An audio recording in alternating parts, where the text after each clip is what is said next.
So if you were a startup and perhaps you're thinking of raising investment, but you're not quite there yet, but you know you're going to approach someone like Pi Labs perhaps as an investor, is there anything that they should be doing? The way I coach these entrepreneurs is that I ask them the question, do your customers care? If you're at the end of the day, you got to sell your product. So the customer has to be buying your product. And the first question I ask, is your customer asking for an ESG attribute? And guess what the answer is typically?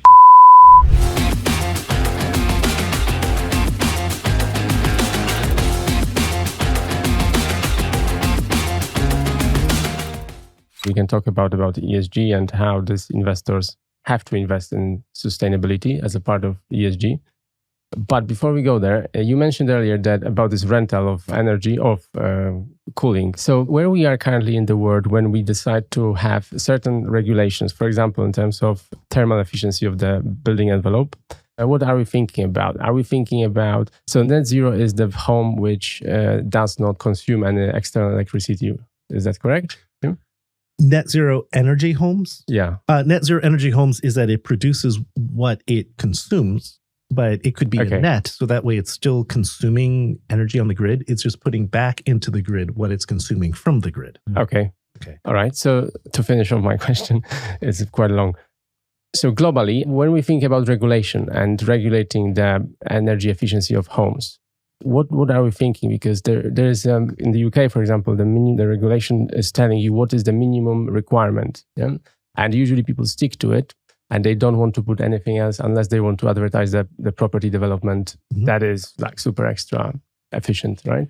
So where globally are we going in terms of like regulation and making people do things in the more sustainable and long term rather than just getting bare minimum and on to the next one? Yeah. The challenge with regulation is that people across any regulation will always work towards the minimum regulatory standard. And so in the US, for example, there actually is no US building code. Building codes are done by states. And so some states have very strict building codes and other states don't even have a building code. And so when you start looking then at the difference in the energy efficiency of buildings, they basically do rise to the lowest common denominator of wherever it is that they are working in. So building codes are incredibly important, and having good building codes are incredibly important when it comes to energy efficiency. And they do have to slowly get ramped up. Yeah. The thing was, like, when we think about buildings, the buildings usually are designed for, at least here, for 60 years, or more, depends on how significant they are. So it should be taken with a very long-term kind of thinking, because what we build today, it's going to last, and it's going to last at least a few decades. So should we not mandate more stringent regulation right now for it to serve purpose in the next decades? Well, yes, 100% completely agree. And in fact, one of the most efficient buildings built in the US, it's the Bullitt Center, which is based in Seattle. It was built to be a 400-year building. It wasn't even built to be a 60-year building. And what the developers of that realized was that because they decided that this building was to be a 400-year building, it completely changed the material choices and the construction choices that they made, and even the design and architectural choices that they made up front. And by thinking much more longer term, we tend to make different choices up front in terms of what we need to do to implement that. Yeah, I think I can relate to the point you just said about making people think long term to what you said earlier, where you said talk in terms of what the other people are interested in. So you mentioned about selling to CFOs, like they don't care about the aircon, but they care about buying versus rental. So if there's anything to learn from this first 10 minutes or so, it is that speak the language of the people. When you're speaking to people, like, don't frame it in that we're trying to build a sustainable building. Frame it in such a way it's got to be built for 400 years, whatever it is. And don't sell ventilation, cool air, hot air to CFOs. Sell the bio-rent. Could you just briefly explain to me what sustainable finance is? Like, what does it do and what does it facilitate? Yeah. So the idea, the theory, the philosophy of sustainable finance is investing in companies, investing in things that will make the world a better place. And sustainability that can be broad into ESG, environmental, social, and governance issues.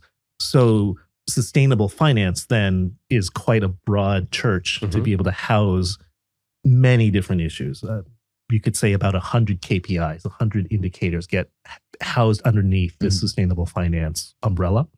And so they could be anything from energy, water, carbon, materials, things like that, to social issues like gender pay gap, modern slavery, community enhancement, engagement, all the way to then governance, which is, do we have a risk policy? Do we have a maternity leave policy? Do we have a work from home policy, a travel policy? And the way that I like to describe it, though, because those are a little bit abstract, is that when we think of E-related issues, it's about how we are consuming environmental resources, because these resources are wood, water, cement, steel. These all come from the earth in one way or another. And are we good stewards in the consumption of those environmental resources? When we start thinking of the S bits, it is about the interactions of the humans and the engagement or the inclusion of those humans in whatever it is that we are trying to build and construct. So if I build a Class A office with great fresh air and wonderful, and then only allow wealthy people into it, that's not really inclusive. That doesn't really help the community and increase diversity or anything like that. So then I can start thinking of, well, I just spent a lot of money building this fresh air, place with a lot of fresh air. Who's access to it? Yeah. Right. Who has access to that particular space? And then the governance is, how do I know? I can tell you I have a low carbon footprint building. Do you trust me? How do you know? Yeah. Right. I can tell you that I got this thing and I had wonderful community engagement. Yeah. Do you trust me? Yeah. How do you know? You're like a trustworthy guy, by the way. Yeah, exactly. And so to me, the G is, how do we know? The E is the environment, the S is the inclusion, the access, and the G is, how do we know we did those things? Right. Okay, and you're investing in like each, so it's divided into three. You're investing at each kind of stage. Well, this is where it gets confusing, muddled, and a little bit less useful, is that those three things are then combined and assumed to be a single thing. Yeah. You're given a single number, right? And that single number represents your E, S, and G impact. Okay. So you could have a fantastic ESG score, but does that mean you have a good environmental footprint, or does that mean you have a good social policy? Yeah. That's where it gets a little bit muddled. Yeah, right? yeah, it makes sense. And I can't imagine people are investing a lot of money just to be able to prove that they do something. Well, so then you get a lot of companies coming up with dashboards, coming up with accounting systems, mechanisms, databases to be able to store all this data and things. And to me, all of those fall into the G bits, because I can go and do all of these things and have great KPIs for all these E and S attributes, but I need to prove it. I need to somehow know where that data is coming from. And so to me, those are all G solutions and G stories. Yeah, can you give us some maybe an overview then of what's like, I guess, trending within ESG at the moment? Like where are people throwing their chips? Well, right now, unfortunately, because of these controversies around ESG, it's actually taking a step back, right? At now, I just said a single number doesn't represent what these three attributes are. So investors are saying, well, wait a minute, what are we investing in? I'm not quite sure what we're investing in. Yeah. Do these actually represent something? And then, of course, people conflate ESG with climate change. And if I invest in ESG, does that mean I'm making the climate better? But ESG has these other attributes in it. It's not just climate, right? So then there's climate finance now that's kind of being slightly separate from ESG and sustainable finance, just because it is a slightly more targeted thing of, we just care about carbon and greenhouse gas, GHGs, not this broad church of ESG attributes. How old is ESG? It was coined by the UNPRI, 2007? Okay. Something like that. So it's not incredibly old, but sustainability as a term came out of the 1987 Brundtland Report, which was published by the UN. And so the concept of sustainability as formalized is 30, 40 years old or so. ESG as an investment concept is about 20 years. Okay. And has it started with the same principles, or has it changed? I would say broadly they're the same. The definition of sustainability from the Brundtland Report, if I remember it correctly, and I shall have to paraphrase, is that it's the consumption of resources today, or the investment of resources today, that does not hinder the ability of future generations from making the same choices or something like that, right? So broadly speaking, that's a great definition of sustainability. And that's still as valid today as it was 30, 40 years ago when they came up with it. You mentioned that ESG has some issues, at least indicated by some people thinking against it. What kind of issues ESG has? Well, I mean, the one that I am most closely tied to is that the accounting systems of carbon is a little bit wonky and a little bit uncertain of what these numbers actually represent. Why? When we start looking at the details of carbon accounting, greenhouse gas accounting specifically, it's broken down into categories of scope 1, scope 2, and scope 3, which does get into a little bit of technical details. Scope 1 are a company's emissions that are direct emissions, which means the fossil fuels you burnt yourself from assets you own. So it's your backup generator, your automobile, your power plant. You bought fossil fuels for it, you burnt it. That's your emissions. Scope 2 are emissions due to the consumption of electricity. So National Grid emitted the greenhouse gas, but for electricity that you consumed. Electricity that we're consuming inside this room. So that would be considered scope 2. And then scope 3 is everything else, where everything else is defined as the supply chain. Things that are from your suppliers coming downstream to you, as well as then downstream to your customers, to your employees, to your vendors, and their carbon footprint. So, for example, if I were to talk about the scope 3 of this microphone, there would be steel that came from the steel plant. There would be some plastics from this wiring, some foam from here. There would be the manufacturing of this, and then there would be the transportation of it to this particular location. That's all the upstream. And then a downstream scope 3 would be, what does it take to dispose of this? Because I still have to send it to a landfill. It has to sit in a landfill. It has to, might be recycled or processed or something over there. And the landfill will have to run for 150 years or something like that. And so then you have to take into account the downstream effect of this particular microphone. So within scope 3, there are 15 categories. Some of them are upstream, some of them are downstream, some of them are out of stream. Because employee transport, as an example, employee commuting is one of the categories for scope 3. So when you look at those systems together, scope 1, scope 2, scope 3, they're actually not designed to make financial decisions. If you go back through the historical route of greenhouse gas accounting, it's grounded in life cycle assessment. And life cycle assessment was all about environmental impact. And specifically, LCA grew out of something in the US called the Society of Toxicology. And it was used to understand the environmental impact of products, but also used to understand the environmental impact of Superfund sites and the remediation of Superfund sites. And so you have basically a system that was created by environmentalists to understand a product and to remediate pollution that's being used to make financial decisions in the capital markets and the public markets. Can you just take a random, metric system, throw it somewhere else and use it somewhere else?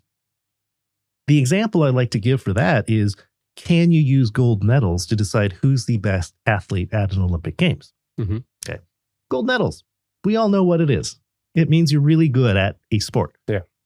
Michael Phelps, who's the swimmer, wins 6 gold medals per Olympic because he swims in 6 swimming meets. Whereas someone who is a pentathlete is in 10 events and they get 1 gold medal out of their 10 events. So who's better? Michael Phelps. The person who competes in 6 events and wins 1 per event, or the person who competes in 10 events and gets 1 for the summation of all 10? That's very open to an opinion. Yeah, you can't judge. Right? So the gold medal as itself is not something that you can use to judge who's better. Okay. So if we start looking at scope 1, 2, and 3, the way that they are calculated and the number of options that are available to each company to calculate their own scope 1, 2, and 3 is so broad that they are basically not comparable to any other company. Which means then you can't use them to tell who's better. And the entire point of finance and investing is comparing companies and investing in the one that's better. That's true. right? Yeah. So effectively, scope 1, 2, and 3 is not suited for decision usefulness inside the financial sector. And that's kind of a problem. So what is then well suited to make this judgment on what's good to judge a service or product in terms of financial returns, potential financial returns for investors? So how do you fix the system, essentially? Yeah. And one of the things that we have to start with is understand how the financial accounting system works. Mm-hmm. And we have to design a greenhouse gas accounting system that is compatible with the financial accounting system. We actually don't have anything like that today. And so that's part of the problem. And hence, academics and researchers and people have to get into it. So I'm encouraging people to get into it, is to really understand how can we bring these two systems together. Mm-hmm. One of the approaches, one of the ways that we can take is, I mentioned life cycle assessment came from the environmental community to do environmental remediation. The accounting side comes from double entry bookkeeping. Well, if you've done your own accounting, you know that there's assets and liabilities and expenses, revenues, and these various different categories. Foundationally, they come from a concept and a method called double entry bookkeeping. And LCA, because of the way the math works, is actually something called single entry bookkeeping. So what you have is two different systems. You have a single entry system that's being adopted by a double entry system. And those two information architectures are actually what's incompatible and not allowing the two systems to come together. So what you need to do, what I think we need to do, is introduce a double entry bookkeeping system for carbon accounting. Mm-hmm. And when you do that, then it's much easier to bring these two systems together because now the two systems are following the same rules. It's kind of like saying, okay, Michael Phelps and pentathlon guy, we're going to standardize the rules but within your two events so that way we can now start comparing what's actually going on. Mm-hmm. Interesting. Sounds. Yeah. So, Jimmy, you obviously you're involved with Pi Labs, which is a venture capital investor which focuses on the built environment. So how does your role with sustainable finance sort of wedge, is that all right? I don't know, seg you into Pi Labs' overall kind of strategy? Well, that's a great question. So like I was saying earlier, the academic side sits there and reads a lot of papers and tries to understand what's coming out of the creation of knowledge. But then the Pi Lab side is where I can go and implement and try to kick the tires a little bit and see if these ideas actually make any sense or not. And so when we start looking at E, S, and G attributes, and we separate that out into managing environmental stewardship, managing access and inclusion, and then the governance of how do we know, those can basically feed into how we can do due diligence for E, S, and G in a way that makes sense for early stage companies. You're both business owners, and if you're a small business, you're probably 3 people sitting around a table. So what's the ESG impact? That's right. Of 3 people sitting around a table. Right. And don't ask me about ESG. we drive bikes to sites instead of cars. There you go. And so how should a investor decide to invest in a team when the idea is for this team of 3 to grow to a team of 50 in 2 years? What's going to happen to the ESG impact? Mm-hmm. It's only going to get larger. So when you go to then the institutions, like the pension funds, the limited partners that are investing in Pi Labs, they need to understand that we're doing ESG due diligence on a small team around a coffee table, not because we're trying to reduce their ESG impact, but we're trying to figure out how is that if their product succeeds, how is their ESG impact going to change the market? Mm-hmm. All of the standards that are out there are about take a company and how try to reduce the ESG impact. Mm-hmm. They're not actually designed to take a company and scale up the ESG impact to see how it affects the market. Mm-hmm. And so what I feel like my job is at Pi Labs then is to do a deep enough due diligence into a small company's potential footprint to understand how they're going to affect the market if that company actually scaled. So does it mean that all of the company startups that people invest or should invest in built environment should have positive impact on the ESG, or it's not relevant? So the way that I describe ESG in real estate is that real estate is the ESG sector. Because what is real estate but the consumption of environmental resource for the creation of social space? So admittedly, I get accused a lot that I can turn almost any real estate company into an ESG company. But the thing is, if the real estate sector is 40% of ESG footprints, that's true. It's not that hard to turn any company into an ESG company, right? Now, for sure, there are companies I will take a look at and say there's no ESG relevance for the product, for the team, for whatever. So therefore, let's keep that out, right? But that ends up being a minority of the companies we look at. If you're touching the construction space, guess what? You're dealing with materials. If you're touching with the management space, guess what? You're dealing with operational efficiency. If you're talking about energy management, well, of course, you're ESG. If you're talking about human interactions, guess what? That's access. So it's really hard to not be an ESG company if you're serving the real estate sector. So do you evaluate startups that in a way that you look into the activities, look at the products or services that will come out of it, and then you say, okay, this is going to have very bad impact on them. But it's going to make us a shitload of money. We're not going to invest in it. Yeah. So that's a really good question. So there's two parts to that. There's the financial due diligence and the ESG due diligence, right? At the end of the day, Pi Labs is there to make investments and to make returns. So the financial returns take precedence. However, that doesn't mean that Pi Labs is going to invest in something just because it makes a lot of money and make the environment a worse place to be. So that's where I come in. I come in to take a look and say, okay, is the product pass muster? Does it have a minimum threshold, essentially? Generally speaking, I've yet to meet a single entrepreneur that wants to make the environment a worse place. So that's at least a good thing, good sign. Hopefully that stays true.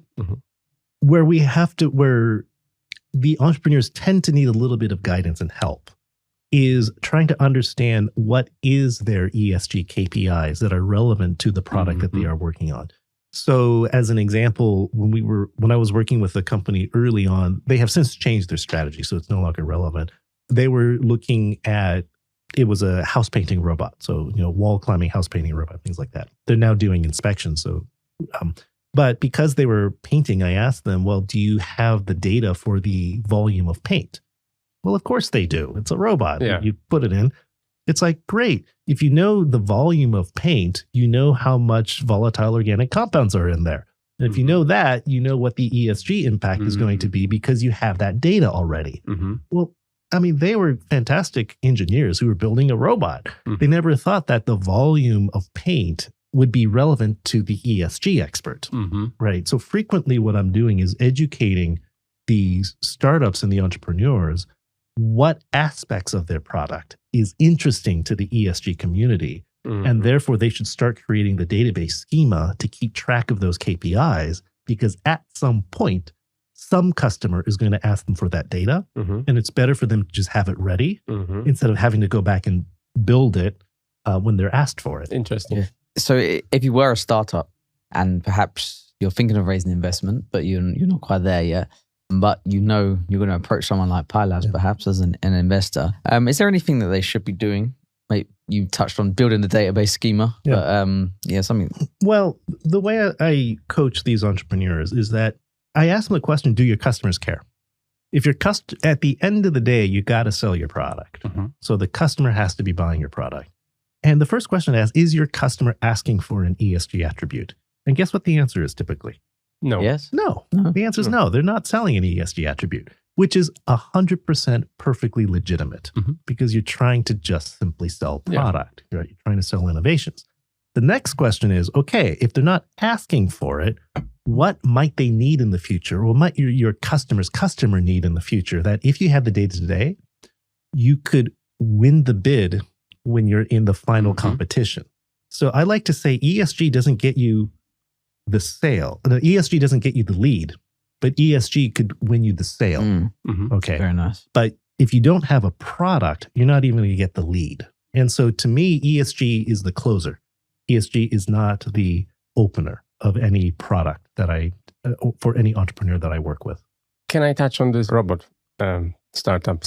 So thinking about it, so if someone is inventing a robot to paint walls, whatever, it is an innovation. It's probably it is painting the walls using less paint in a more efficient way. Yeah? So if there was a human painting it, they would still have to put these chemical compounds on the walls and or ceilings. So it will have to happen, right? Yeah. Anyway, yeah. So this activity would have to happen and would have to get done. For if there is a startup who's trying to automate this activity, it's like a net plus an innovation itself. So would we prevent a startup from innovating the space of painting walls just because there's no data about like how much of the chemical compound they have in the paint? No, absolutely not. Like, to me, the ESG due diligence I do is not about a no, right, or anything like that. It is more about, does this have the potential, because it's just a group of people around a coffee table, right? Does this technology have the potential of changing the environmental flow? Does this have the potential of being more inclusive in social attributes? Or does it have a potential to improve whether we know one of those other two things happened? And if it has the potential, then great. If it doesn't have a potential to do that, then it's not in the ESG portfolio. Understand. It could still have a great financial return. Yeah. Okay. But it's just no longer in the ESG portfolio. Brilliant. So on the ESG portfolio, so I guess, for example, as a Pile Labs, as venture capital firm, they have limited partners who invest within the funds, right? And then they redistribute the money, the funds, into some startups. So the people who invest in a VC, do they have some kind of corporate mandates that they have to comply with to allocate certain funds to ESG? Yeah, so the ESG requirements on LPs is a giant ball of wax. What should we know? What should you know? Well, this is where you start getting into things like the EU taxonomy, like the sustainable disclosure requirements out of the EU, like the British taxonomy. Then you get into acronyms like TCFD, Task Force for Climate-Related Financial Disclosures, the ISSB, International Sustainable Finance Standards, and it just basically gets very broad. Very, very broad. The large institutional investors, these are your pension funds, your banks, your REITs, your financial institutions, the LPs, they are broadly adhering to this laundry list of alphabet soup that's coming out of the standards worlds that's saying we want to be sustainable, we want ESG. How do you judge? How do you rate? Well, use the ISSB system, use the TCFD system, use the GRI system. And then they're the ones reporting to those. So even though Pile Labs ourselves, we're minuscule relative to that larger game, if we are able to disclose our portfolio that's aligned to what those other standards are like, what the big investors are using, it makes us more valuable to them. It's just like when, you're working with a group of 3 entrepreneurs, if you can align their data and reports to what those investors need, then you'll be more valuable to the customer, right? So it's the same game. It's just the game using the financial standards versus using an environmental flow, right? Is there any number of these funds that have to be allocated to the ESG, or like 25%, 5%? I am not aware of specific percentages that have to be allocated. There is something known as Article 8, Article 9 funds that are coming out of the EU right now, which is known as kind of, quote, light green and dark green. One of them, I don't know them off the top of my head. One of them is it has to have a green attribute, and another one is something like it has to be certified or focused specifically on green at things. And that's where the taxonomy comes in to define what's deep green, what's light green, what's various different things. Okay. Jimmy, you mentioned earlier that ESG and sustainability is separate, right? It's a separate They're thing. related but separate, yeah. So I can ask you something about building sustainable startups. Sure. Okay. So yeah, obviously we've had this in the last 3 years or whatever. There's been a lot. I don't know the exact numbers, and I could be making an assumption here, but it seems to me like there's a lot of companies creating or people creating startups within the green area of business, whatever you want to call it. What advice would you give to people that are building a startup in, let's say, clean tech, green tech, climate tech? I don't know. There's so many names for it. Probably each of them is different.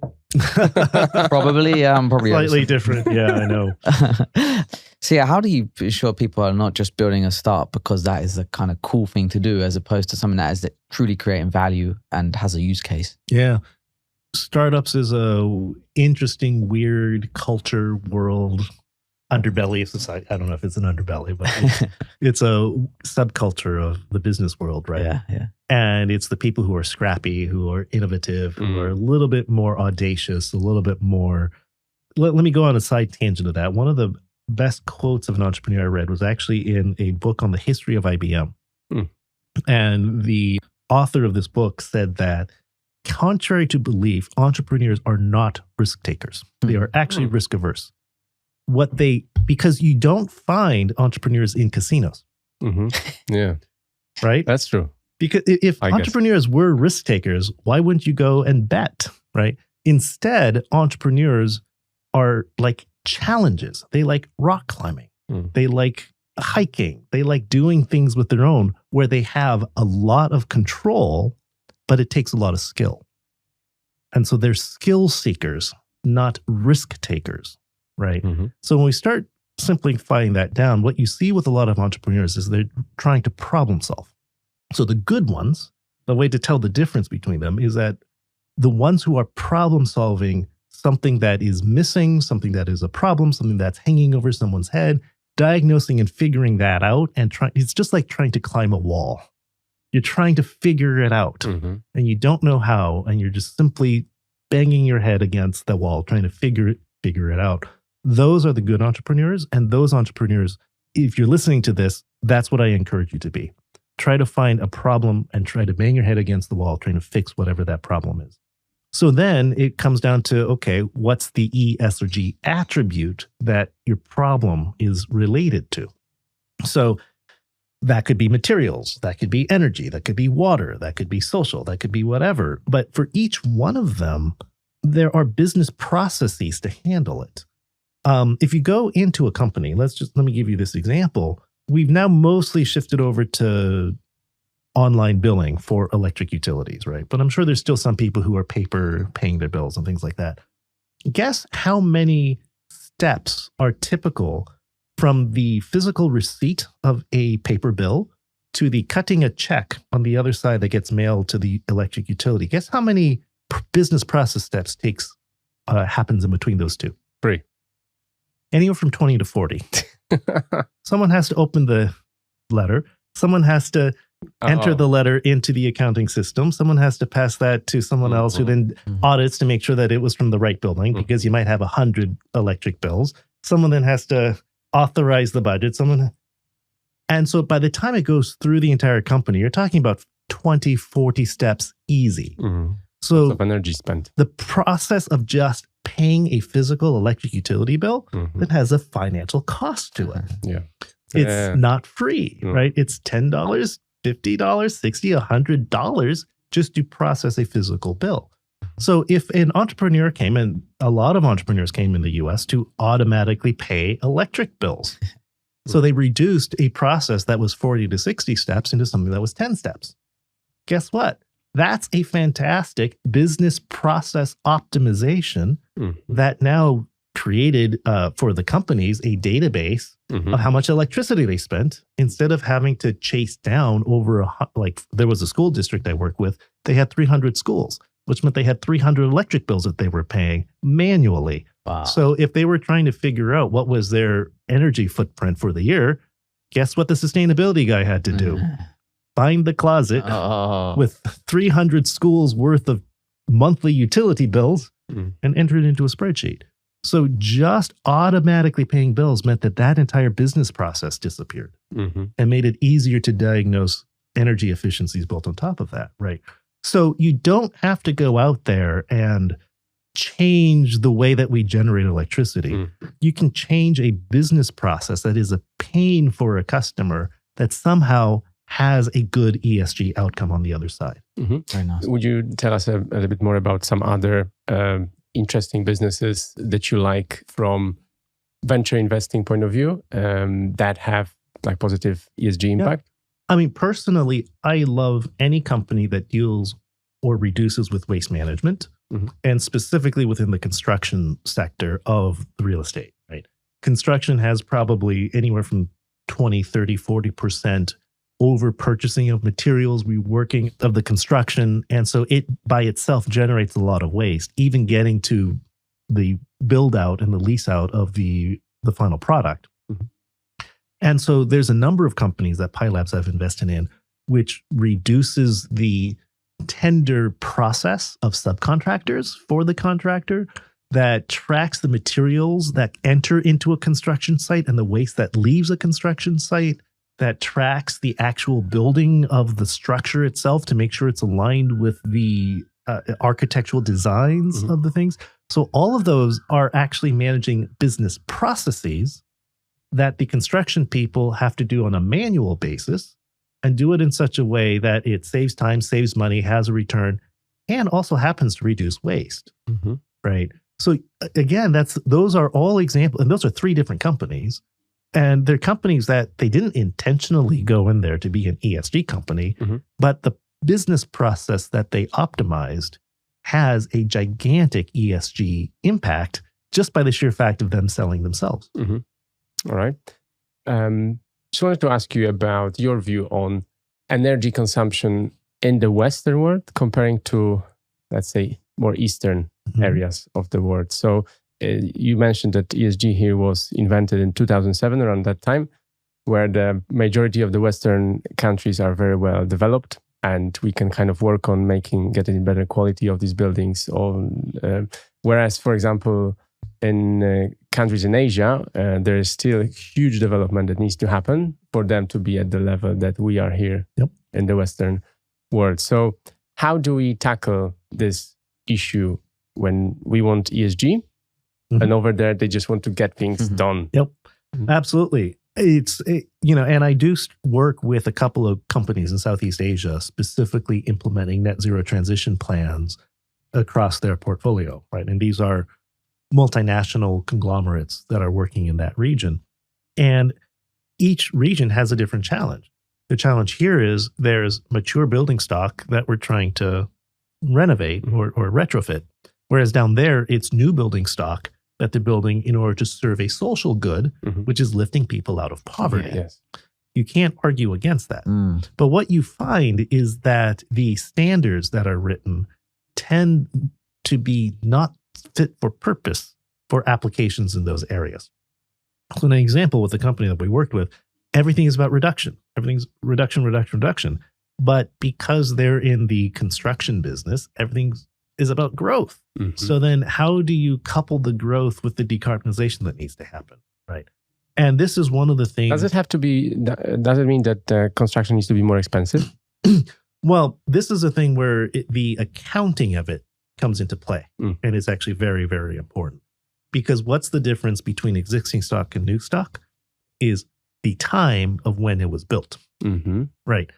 Existing stock was built 10, 20, 30, 50 years ago. And basically the financial asset has depreciated. And all we're doing is paying the operational expenses. That's right. Yeah. Whereas with the new stock, when you build a new building, you have the future lifespan of 60 years, 400 years, and you have to model what the financial impact is going to be on this of that future aspect. What we're doing today is treating both of those situations as the same. Are they the same? The embodied carbon in London has been done already in the past. Yes. Yeah. But the embodied carbon of Kuala Lumpur is coming down the line from the future. So can you go to Kuala Lumpur in Malaysia and say, bad, you can't do more embodied carbon because climate change? Or do you say you have to be wise in your stewardship of your embodied carbon so you don't have to rent as much electricity for aircon? Yeah. And that's where this regulation comes in, right? That's where regulations come in. But that's also where the strategy of how to achieve net zero is different in each jurisdiction and each context that you're functioning in. In city center London, it's about reducing the operational costs. But in areas that are growing, it's about locking in future carbon at the lowest possible operational lock-in. Do people really think about this long-term future and operational expense that will have to happen if they don't take care of the sustainable part right now? So the accounting system doesn't account for it, so it's not visible, right? And this gets into a little bit of accounting theory, which is There's this entire branch of accounting that says that unless it's counted, it doesn't exist. Mm-hmm. One example I can give to you is that before December 2019, no one died of COVID. Why did no one die of COVID? There was no COVID. The idea of even counting it Mm-hmm. did not exist. Yeah. Right. People started dying of COVID when there was a category on a death certificate that said COVID. Yeah. So the notion of putting it as a count actually makes something exist. COVID could have been around for months before December. Who knows, right? Yeah. Same thing with embodied, this future lock-in of carbon I'm talking about. It doesn't exist in our accounting system. Mm. So we can't account. It doesn't exist. Mm. We can't account for it. We can't make decisions based on it. And so we have to fix these accounting systems if we're going to make these types of future decision trade-offs. Mm-hmm. Great. Yeah. All right. One last question. So in the UK, maybe we can... are you familiar with the UK's target of net zero by 2050? Okay. The question is, will we achieve it? You're predicting the future. Oh, it's a dangerous business, isn't it? Yeah, oh, yeah. It doesn't age well. No, it never ages well. I mean, 2050 is so far away, it's virtually impossible to make that decision, make that prediction today. I think if we can't even make a financial decision over 5 years. Yes. So how can we possibly make something in 10 years, let alone 30 years from now, right? What we can do is start understanding if we're investing in the right infrastructure that at least puts us on the path. And even that is really hard to say. I know people that will argue we are on track, and I know people that will argue we aren't on track. To me, it's always worth putting more money in. It's sort of like if someone is trying to get fit and if trying to lose weight and trying to be healthy and all these other things, at some day, you just got to stop eating fast food, even though it might be the cheapest thing, cheapest meal, dinner or something like that, right? But at some point, you're just going to have to cut back on that and start eating healthier, start exercising, start investing in those activities. Otherwise, you won't see progress from a health point of view. And are we investing in the right way right now? Maybe, maybe not. Maybe they know something in government statistics that I don't know. I haven't analyzed those numbers myself. But can you always do a little bit more working out? Can you always eat a little bit more healthier? Yeah, you can always do a little bit more. And so same thing with the green agenda, the green investments. Can we always do more? Of course we can always do more. Are we on track? I don't have the data. I've never analyzed the data myself. People smarter than me are looking at that. So I would rather trust their expert judgments. But we can always do more. There's also like the huge geopolitical component of that, right? And prices of energy and where we will be getting energy or power from. Yeah, exactly. It comes down to again, it's building that infrastructure to provide it though. Should one build the cheapest house, cheapest and quickest affordable housing and homeless shelters so that the people who move in have to pay high electric bills? Or do we build them passive houses, which is more expensive up front, but that way the people who move in who have low income don't have to spend as much on energy? Yeah. That becomes an ethical decision, yes. Right? And that becomes a business decision. Where do you invest that money? Brilliant. Jimmy, thank you. Where people can find more about you? There's always my website, jimmygia.com. That's the best place to look at my work and some of the other publications that I have, some of the other videos that I've done. That's probably the best place to go. Okay. All right. Thank you very much. Thank you. Thank you. Thank you.